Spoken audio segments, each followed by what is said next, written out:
Bonjour à tous. L'histoire d'aujourd'hui s'intitule « Pourquoi les téléphones sonnent-ils » par Marie-Laure de Police et Mauve. Album jeunesse, édition Chemin de traverse. Nous allons commencer cette histoire, mais avant de poursuivre la vidéo, je t'invite à t'abonner ou à cliquer sur la cloche de notification pour ne rien manquer de nos prochaines histoires. Merci par avance.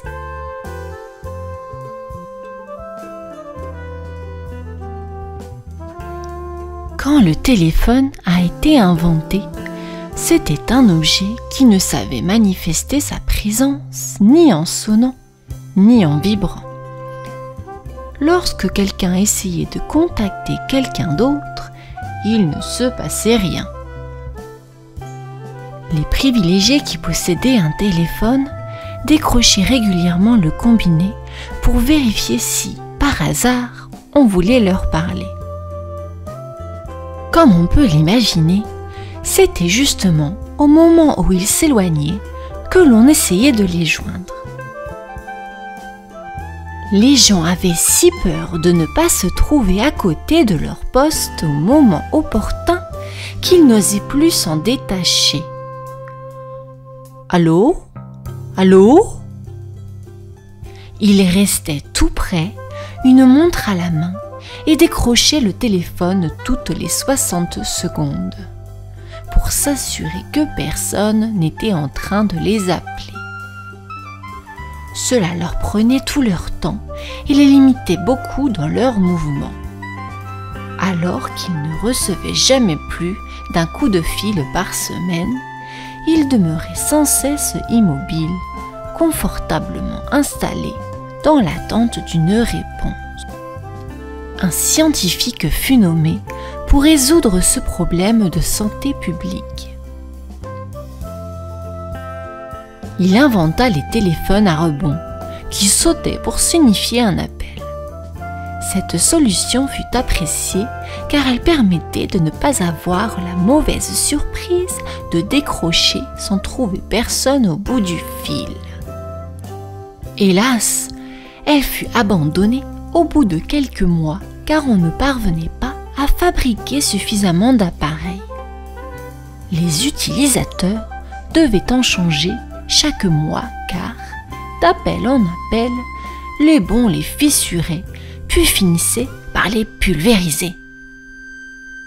Le scientifique, qui n'était pas en peine d'idées, mit au point un téléphone olfactif. Malheureusement, il ne parvenait à le régler qu'avec une odeur insupportable et, lorsque le téléphone lançait ce signal dans les narines, personne ne voulait s'approcher de lui et on ne répondait plus aux appels. En voyant un arc-en-ciel au cours d'une promenade, il lui vint une idée. Il lui vint l'idée d'un appareil qui changerait de couleur pour attirer l'attention. C'était si beau que tout le monde restait en admiration devant ce spectacle et plus personne ne se présentait ni au bureau ni à l'école. Les patrons et directeurs firent une pétition pour que cet élément perturbateur soit absolument interdit. Le savant imagina ensuite un téléphone qui soufflait de l'air. Celui-ci était très bien réglé, si bien que le vent était faible lorsque la personne qui appelait était de bonne humeur, et en revanche, très fort si elle était énervée. C'est d'ailleurs ce qui l'empêcha de devenir populaire. Dans les maisons choisies pour réaliser les premiers tests, tous les objets fragiles furent décimés en quelques jours.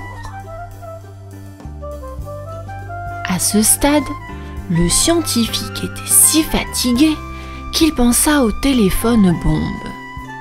Il faisait un tel bruit qu'il était impossible de ne pas l'entendre, mais il présentait un problème de taille. Il ne servait qu'une fois et partait ensuite à la poubelle sans qu'on ait pu parler à l'interlocuteur. Allô? On lui conseilla alors de prendre des vacances dans un grand hôtel sur la côte. Alors qu'il était installé sur la plage, il vit deux mouettes rieuses dos à dos sur un ponton. Quand la première se retourna, elle ouvrit son bec jaune en grand et elle émit un cri semblable à un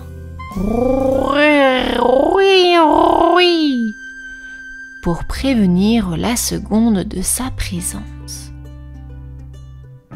En entendant ça, le scientifique se leva d'un bond et repartit aussitôt.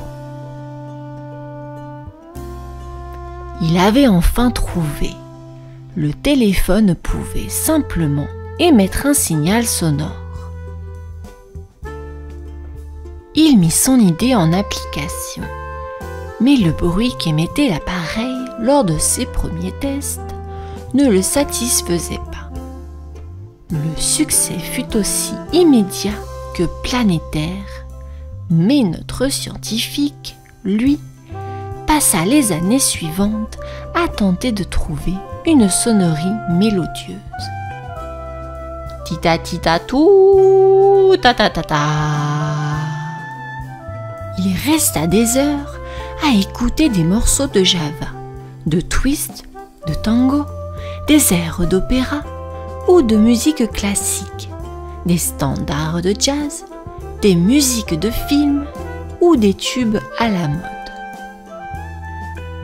Il fut étourdi par les possibilités qui s'offraient à lui. L'univers qu'il découvrait peu à peu était d'une telle richesse qu'il ne pouvait pas se décider à choisir un morceau en éliminant les autres. C'est ainsi qu'il inventa le téléphone d'où ne sortait pas le moindre son, mais seulement de silencieuses vibrations.